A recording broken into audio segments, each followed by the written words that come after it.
فرمایا جو لوگ اللہ اور اس کے رسول سے جنگ کرتے ہیں اور زمین میں فساد پھیلاتے ہیں اور دہشت گردی کرتے ہیں، ان کی یہی سزا ہے کہ ان کو چن چن کر قتل کیا جائے، یا ان کو سولی دی جائے، یا ان کے ہاتھ ایک جانب سے اور پیر دوسری جانب سے کاٹ دیے جائیں، یعنی مخالف سمتوں سے، یا ان کو زمین سے نکال دیا جائے، یعنی قید کر دیا جائے۔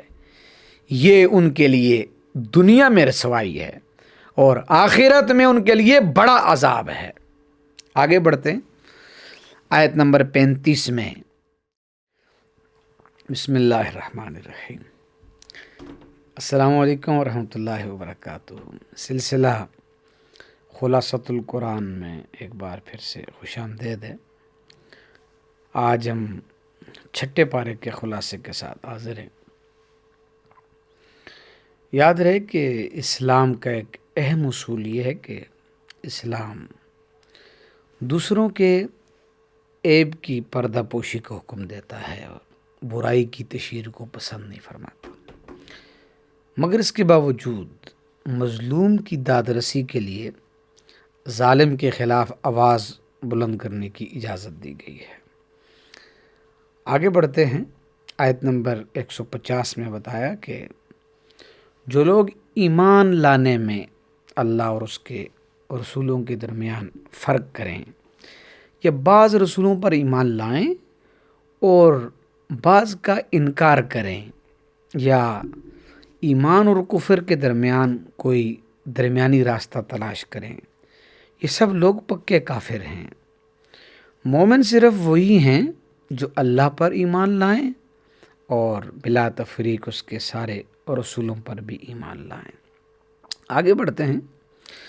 آیت نمبر 153 سے لے کر 161، اس میں یہود کی بہت سی جہالتوں، سرکشیوں، ہٹ درمیوں اور فرمائشی مطالبات کا ذکر ہے۔ انہوں نے رسول اللہ صلی اللہ علیہ وسلم سے مطالبہ کیا کہ ہم پر آسمان سے کتاب نازل کریں، تو اس پر اللہ تعالیٰ نے فرمایا یہ موسیٰ علیہ السلام سے اس سے بھی بڑے مطالبات کر چکے ہیں، اور وہ مطالبات میں ذکر کرتا ہوں۔ سب سے پہلے کہ اللہ تعالیٰ کی ذات کو ہمیں کھل مکھلا دکھلاؤ، چنانچہ ان کے ظلم کی پاداش میں انہیں آسمانی بجلی نے پکڑ لیا۔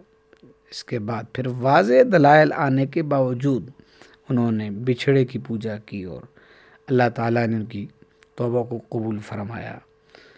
اس کے بعد ان کے سروں پر کوہ طور کو اٹھا کر ان سے دین پر قائم رہنے کا عہد لیا اور انہوں نے عہد کو توڑ دیا۔ اسی طرح ان سے سجدہ ریز ہوتے ہوئے دروازے میں داخل ہونے اور ہفتے کے دن کی تقدیس کو پامال نہ کرنے کا عہد لیا گیا۔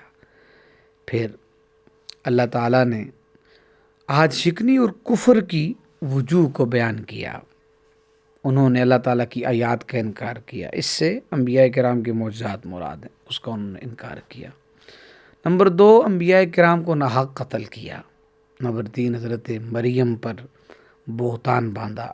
نمبر 4، مسیح عیسیٰ ابن مریم رسول اللہ کے قتل کا دعویٰ کیا۔ نمبر 5، ہٹ درمی سے یہ کہا کہ ہمارے دلوں پر غلاف ہیں، تو اللہ تعالیٰ نے فرمایا کہ دراصل ان کے کفر کی وجہ سے ان کے دلوں پر مہر لگا دی گئی ہے۔ اللہ تعالیٰ نے فرمایا کہ انہوں نے حضرت عیسیٰ علیہ السلام کو قتل نہیں کیا اور نہ ہی انہیں سولی دی، بلکہ ان پر صورت مشتبہ کر دی گئی۔ مفسرین نے لکھا ہے کہ حضرت عیسیٰ علیہ السلام کے ایک حواری کی صورت ان کے مشابہ بنا دی گئی اور اسے سولی پر چڑھا کر وہ یہ سمجھے کہ انہوں نے حضرت عیسیٰ علیہ السلام کو مصلوب کر لیا۔ چنانچہ اللہ تعالیٰ نے فرمایا انہوں نے حضرت عیسیٰ علیہ السلام کو یقیناً قتل نہیں کیا، بلکہ اللہ تعالیٰ نے ان کو اپنی طرف زندہ اٹھا لیا۔ پھر فرمایا کہ قیامت سے پہلے اہل کتاب ضرور حضرت عیسیٰ علیہ السلام پر ایمان لائیں گے، اور حضرت عیسیٰ علیہ السلام قیامت کے دن ان کی گواہی دیں گے۔ اللہ تعالیٰ نے فرمایا یہود کے ظلم کے سبب ہم نے ان چیزوں کو ان پر حرام قرار دے دیا جو ان کے لیے حلال کی گئی تھیں۔ اس کی کچھ تفصیل سورہ بقرہ میں گزر چکی اور کچھ آگے آئے گی۔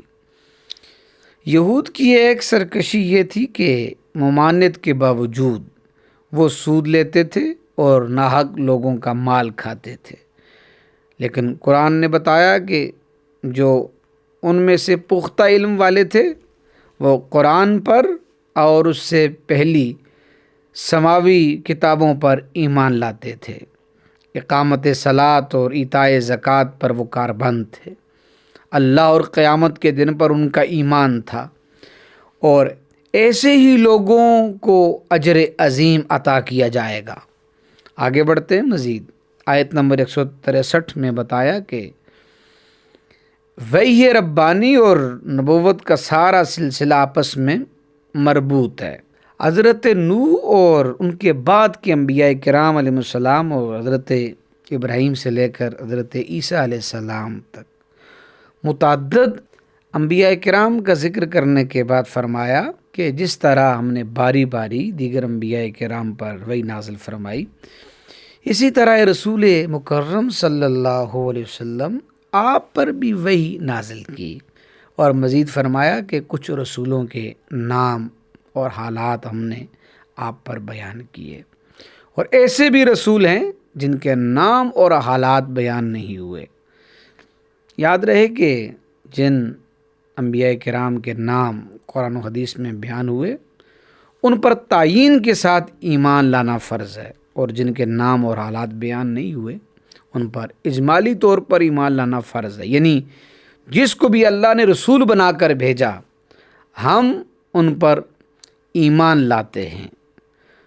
اور نظام نبوت و رسالت کی حکمت یہ بتائی کہ تمام انسانوں پر دعوت حق کے حوالے سے اللہ تعالیٰ کی حجت قائم ہو جائے، اور قیامت کے دن کسی بھی انسان کے پاس کفر و شرک، فسق و فجور اور دلالت و گمراہی پر قائم رہنے کے لیے کوئی عذر نہ رہے، اس لیے یہ نظام نبوت و رسالت قائم کیا گیا۔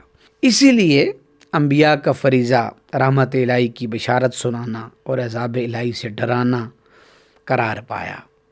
اللہ تعالیٰ اور اس کے فرشتے نبی صلی اللہ علیہ وسلم پر وحی کے نازل ہونے کی گواہی دیتے ہیں اور اس طرح ان کی نبوت کو ظاہر کرتے ہیں۔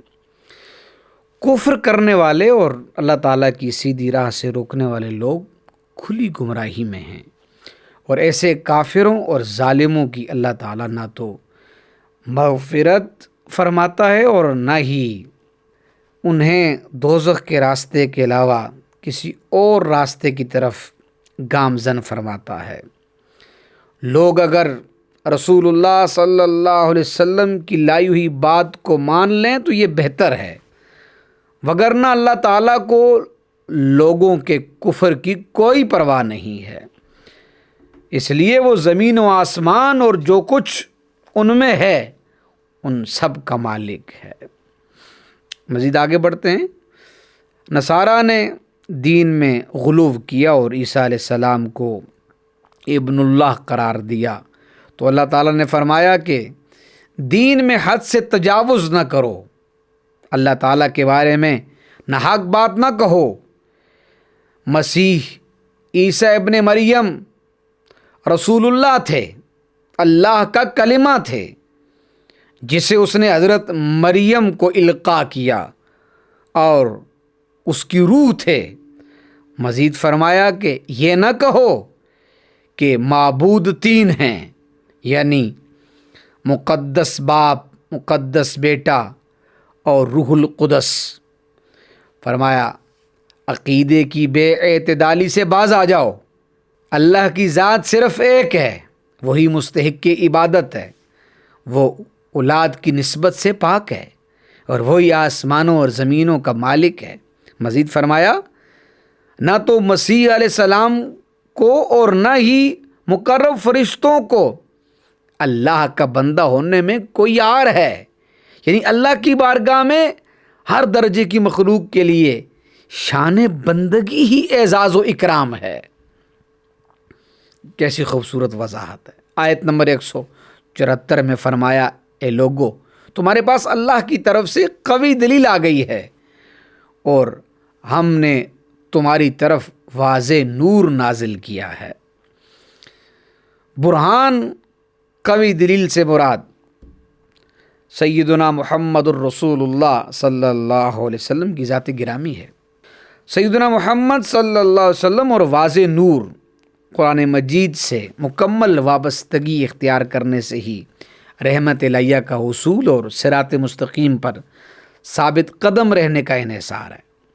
سورہ نساء کی آخری آیت میں وراثت کا ایک اہم مسئلہ بیان ہوا کہ اگر کوئی شخص فوت ہو جائے اور اس کے ماں باپ بھی بقید حیات نہ ہو اور کوئی اولاد بھی نہ ہو، اسے شریعت کی اصطلاح میں کلالہ کہتے ہیں، اور اس کی ایک حقیقی یا باپ کی طرف سے بہن ہو تو اس بہن کو کل ترکے کا آدھا حصہ ملے گا. اور اگر وہ بہن فوت ہو جائے اور وہ بھی لا ولد ہو تو یہ شخص اس کے پورے ترکے کا وارث ہوگا. اور اگر اس کے 2 یا 2 سے زائد اس کی بہنیں ہوں تو انہیں کل ترکے کا 2/3 ملے گا. اور اگر اس شخص کے ورثاء میں حقیقی یا باپ کی طرف سے بہن بھائی ہوں تو ان میں پورا ترکہ تقسیم ہوگا اور ہر بھائی کو ہر بہن سے دگنا حصہ ملے گا، کیونکہ اللہ تعالیٰ دلالت اور گمراہی سے بچانا چاہتے ہیں، اس لیے وہ ان مالی معاملات کو بھی وضاحت کے ساتھ بیان کر رہے ہیں. اس کے بعد سورۃ المائدہ ہے.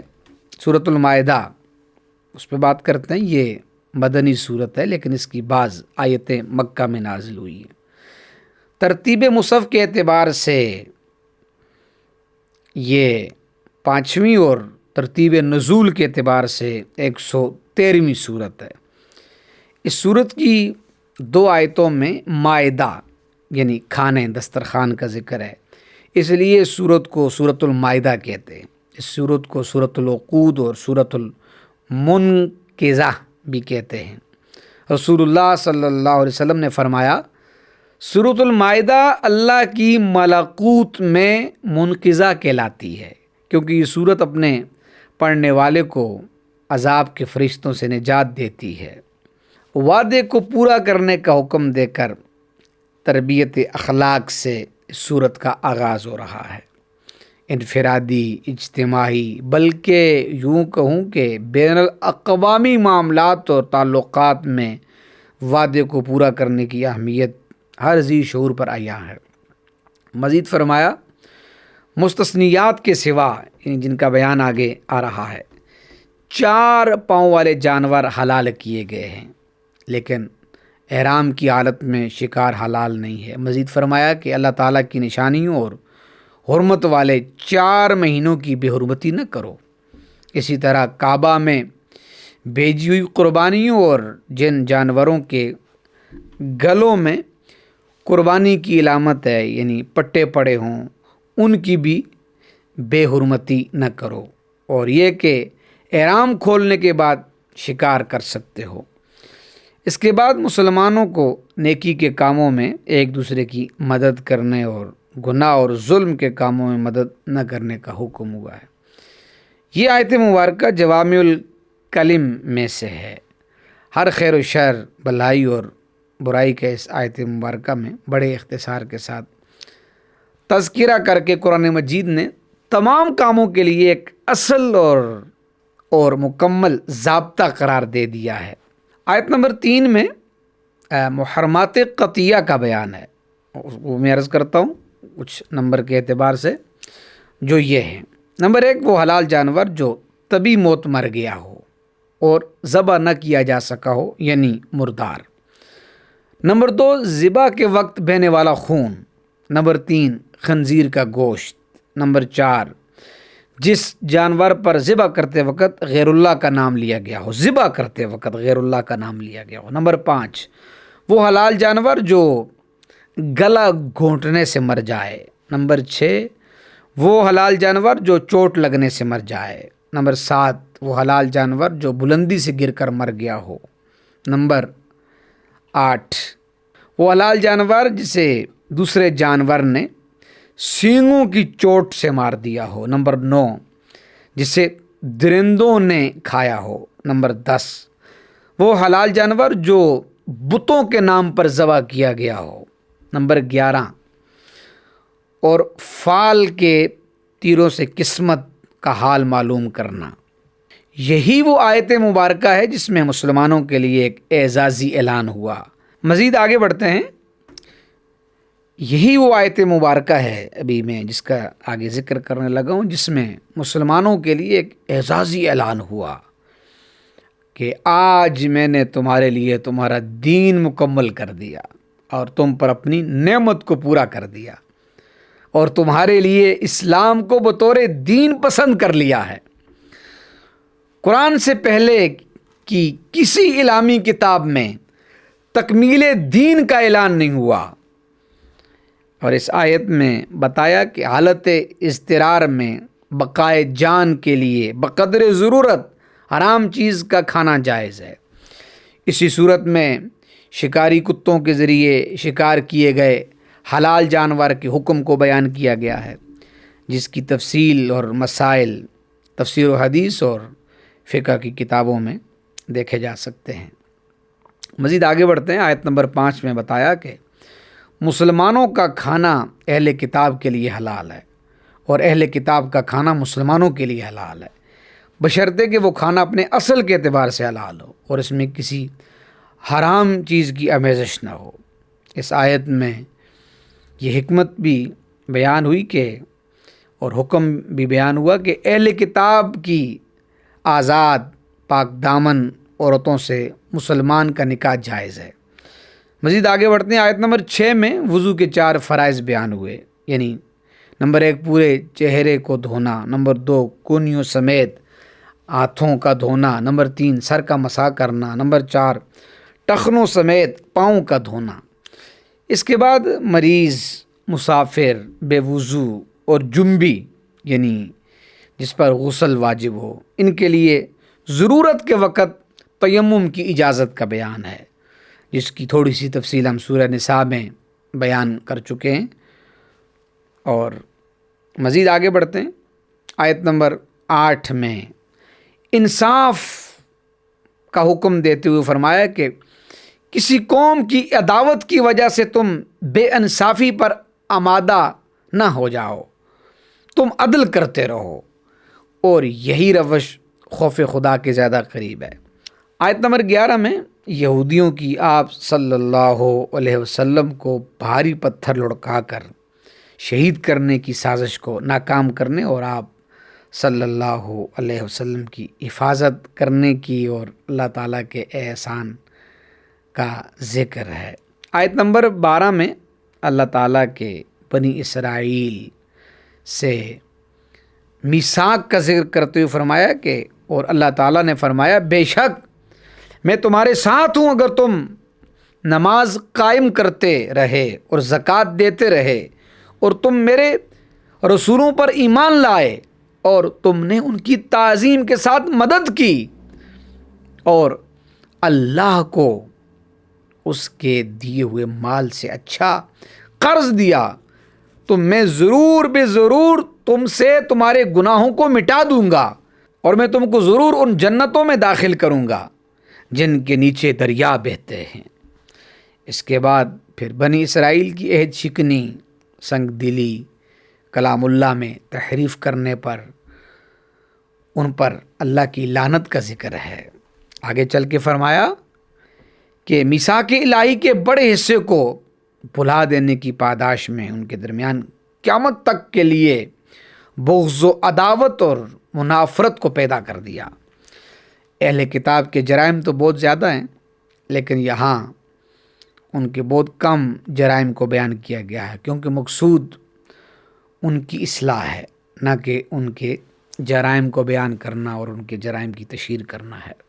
پھر ارشاد باری تعالیٰ ہوا بے شک تمہارے پاس اللہ کی طرف سے نور نبوت اور روشن کتاب آئی۔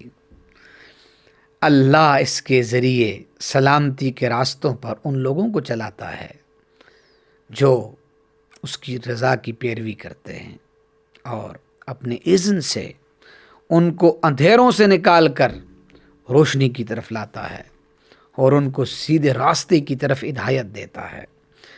آگے بڑھتے ہیں، آیت نمبر 17 میں اللہ تعالیٰ نے مسیح ابن مریم کو الہی قرار دینے والوں کو کافر کہا ہے اور فرمایا کہ بفرض محال اللہ تعالیٰ مسیح ابن مریم اور ان کی ماں کو ہلاک کرنا چاہے تو ساری زمین والے مل کر بھی ان کو بچا نہیں سکتے۔ پھر یہود و نصارہ کی اس خوش فہمی اور زعم باطل کا رد فرمایا کہ وہ اللہ کے بیٹے اور اس کے محبوب ہیں۔ فرمایا کہ تم بھی انسانوں میں سے ہو۔ اہل کتاب کو مخاطب کر کے فرمایا کہ انبیاء کی بعثت کے بعد پھر ایک زمانہ فترہ یعنی گیپ نبوت و رسالت کا آیا، پھر اس کے بعد ہم نے اپنے رسول اعظم کو مبعوث فرمایا تاکہ تم یہ نہ کہہ سکو کہ ہمارے پاس کوئی بشیر و نذیر نہیں آیا، سو اب تمہارے پاس اللہ کی رحمت کی بشارت دینے والے اور اس کے عذاب سے ڈرانے والے آخری رسول محمد مصطفیٰ تشریف لا چکے ہیں۔ آیت نمبر 21 سے لے کر 26، اس میں ان باتوں کا ذکر ہے کہ بنی اسرائیل کو مقدس سرزمین میں داخل ہونے کا حکم دیا۔ انہوں نے کہا کہ اے موسیٰ، اس سرزمین میں تو بڑی بڑی جسامت والے لوگ ہیں، جب تک ان کو نکال نہ دیا جائے ہم داخل نہیں ہوں گے، لہٰذا آپ اور آپ کا رب جائیں اور دونوں ان سے جنگ کریں، بے شک ہم یہیں بیٹھے رہیں گے۔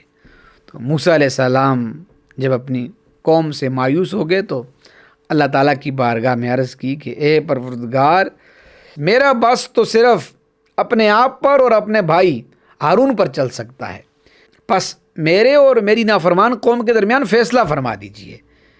بنی اسرائیل کی ان نافرمانیوں کی پاداش میں 40 سال تک ان پر مقدس سرزمین کو حرام کر دیا گیا اور وہ زمین میں یوں ہی بھٹکتے رہے، یہ ان کی سزا تھی۔ آیت نمبر 27 سے لے کر 31 تک، اس میں آدم علیہ السلام کے 2 بیٹوں کا واقعہ بیان ہوا کہ دونوں نے اللہ کی بارگاہ میں قربانی پیش کی، ایک کی قربانی قبول ہو گئی اور دوسرے کی قربانی رد ہو گئی۔ اس زمانے کی شریعتوں میں قربانی کی قبولیت کی علامت یہ تھی کہ آسمان سے آگ آتی اور اسے جلا ڈالتی۔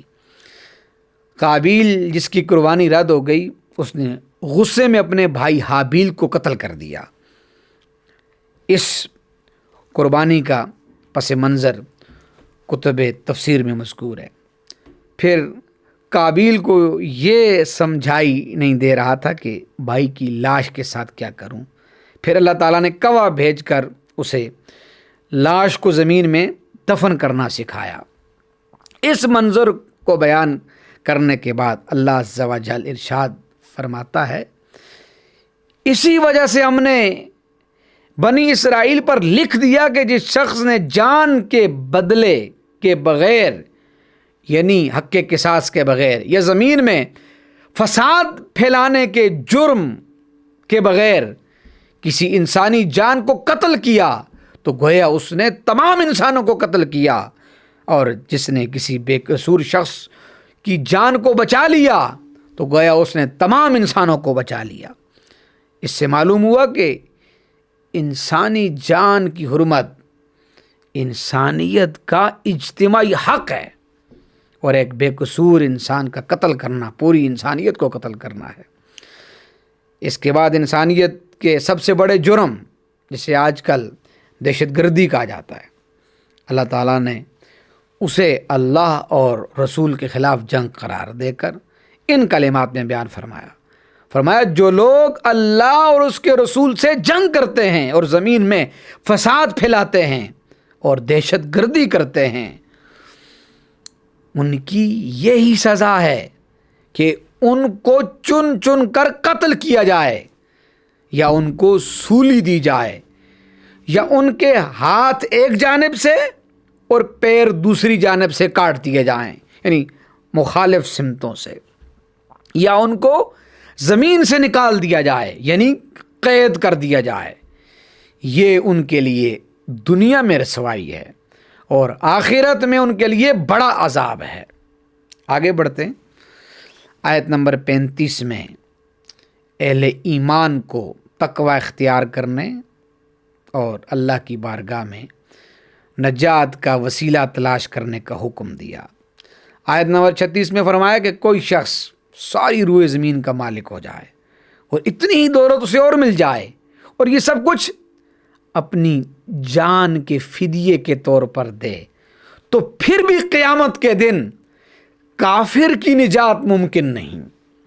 آیت نمبر 38 میں چوری کرنے والا مرد عورت کے لیے ہاتھ کاٹنے کی سزا کا حکم ہے، یہ ان کے کیے کی سزا ہے اور اللہ کی طرف سے دوسرے لوگوں کے لیے درس عبرت ہے۔ اس کے بعد اگر وہ توبہ کر لیں اور اپنی اصلاح کے لیے آمادہ ہو جائیں تو اللہ انہیں معاف فرمانے والا ہے۔ آیت نمبر 40 میں زمینوں اور آسمانوں کی بادشاہی اور عذاب دینے اور معاف کرنے کی قدرت یہ رب العالمین کی ہے، یہ اس کا خاصہ ہے، اس کا بیان فرمایا گیا ہے۔ آیت نمبر 41-42 میں ایک بار پھر یہود کے نفاق کو بیان کیا اور اس کی مختلف صورتیں ہیں۔ نمبر 1، زبان سے ایمان کا دعویٰ کرتے ہیں اور دلوں میں نفاق ہے۔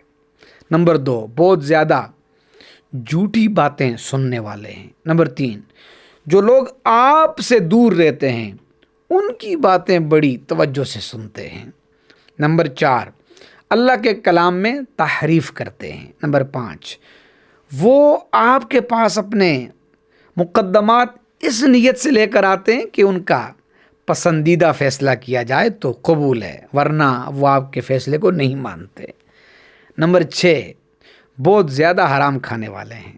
نمبر 7، تورات میں زنا کی سزا رجم ہے، مگر ان کے علماء اس حکم کو چھپاتے تھے تو رسول اللہ صلی اللہ علیہ وسلم نے اسے ظاہر فرما دیا۔ اللہ تعالیٰ نے رسول اللہ صلی اللہ علیہ وآلہ وسلم کو فرمایا کہ اگر وہ آپ کے پاس کوئی مقدمہ لے کر آئیں تو آپ کو اختیار ہے کہ آپ فیصلہ کریں یا نہ کریں، لیکن اگر آپ کو فیصلہ کرنا ہو تو وہی فیصلہ کریں جو انصاف پر مبنی ہو۔ اس کے بعد آیت نمبر 44، 45، 46، 47 میں بھی ترتیب فرمایا کہ جو اللہ تعالیٰ کے نازل کیے ہوئے احکام کے موافق فیصلہ نہ کریں وہ کافر ہیں، ظالم ہیں اور فاسق ہیں۔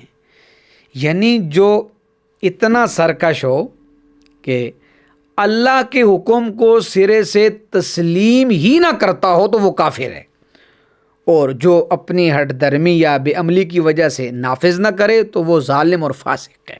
مزید آگے بڑھتے ہیں، آیت نمبر 45 میں قانون قیاس کو بیان کیا کہ جان کے بدلہ جان، آنکھ، ناک کا بدلہ ناک، کان کا بدلہ کان، دانت کا بدلہ دانت، اور اسی طرح زخموں کا بھی قصاص ہے، اور جو خوش دلی سے قصاص دے دے اور اپنے جرم پر صدق دل سے توبہ بھی کرے تو یہ اس کے گناہ کا کفارہ ہے۔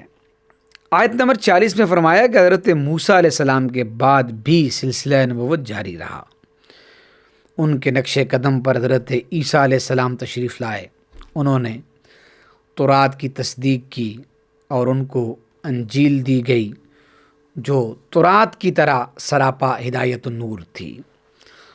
تورات اور انجیل کے بعد قرآن اور اس کی خصوصیات کا ذکر فرمایا کہ قرآن کا نزول حق کے ساتھ ہوا ہے اور یہ پہلی کتابوں کی تصدیق کرتا ہے، اور یہ کہ قرآن ان کتب پر مہیمن یعنی محافظ، نگران اور نگہبان ہے۔ آیت نمبر 48-49 میں بتایا کہ اللہ نے ہر امت کے لیے ایک شریعت اور واضح راہ عمل مقرر کی ہے۔ اگر اللہ کی مشیت ہوتی تو سب کو ایک امت اجابت بنا دیتا، لیکن اس نے اپنے بندوں کو اختیار دیا ہے کہ وہ حق یا باطل، جس راہ عمل کو چاہیں اختیار کریں، اور اسی میں نیک و بد کی آزمائش ہے۔ سو نیکوں میں ایک دوسرے سے آگے بڑھنے کی کوشش کرو۔ باطل پرستوں کی خواہش کا بیان ہوا کہ وہ صرف جاہلیت و اندھیر نگری چاہتے ہیں، جبکہ اللہ تعالیٰ کا دیا ہوا نظام و حکم انتہائی بہتر و عمدہ ہے۔ آیت نمبر 151 میں بتایا کہ یہود و نصارہ کو اپنا دوست نہ بناؤ، مسلمانوں کے مقابلے میں وہ ایک دوسرے کے حامی اور دوست ہیں۔ جو ان کی دوستی اختیار کرے وہ انہی میں سے ہوگا، اور منافقین جو گردش میں آنے سے ڈرتے ہیں، جب اللہ تعالیٰ مسلمانوں کو فتح سے نوازے گا تو یہ لوگ اپنے طرز عمل پر نادم ہوں گے۔ آیت نمبر 54 میں بتایا کہ اللہ کا دین کسی کا محتاج نہیں ہے۔ اللہ تعالیٰ چاہے گا ایسی قوم پیدا فرما دے گا کہ جس سے وہ محبت کرے گا اور اللہ تعالیٰ سے وہ محبت کریں گے۔ وہ مسلمانوں کے لیے نرم دل ہوں گے اور کافروں پر سخت ہوں گے۔ آیت نمبر 56 میں فرمایا، اور جو اللہ اور رسول اور ایمان والوں کو دوست بنائے تو بے شک اللہ کی جماعت ہی غالب ہے۔ آیت نمبر 57 میں بتایا کہ اہل کتاب میں سے دین کو مذاق بنانے والوں اور کافروں کو دوست نہ بنانا۔ آیت نمبر 60 میں اللہ تعالیٰ نے فرمایا، بدترین سزا ان لوگوں کی ہے جن پر اللہ تعالیٰ نے لعنت فرمائی، ان پر غضب فرمایا، انہوں نے شیطان کی عبادت کی اور ان میں سے بعض کی صورتوں کو مسخ کر کے بندر اور خنزیر بنا دیا۔ آیت نمبر 61-62 میں منافقین یہود کی بے ایمانی، جھوٹ، گناہ، زیادتی، حرام خوری کے کاموں میں تیزی سے بڑھنے کا ذکر ہے۔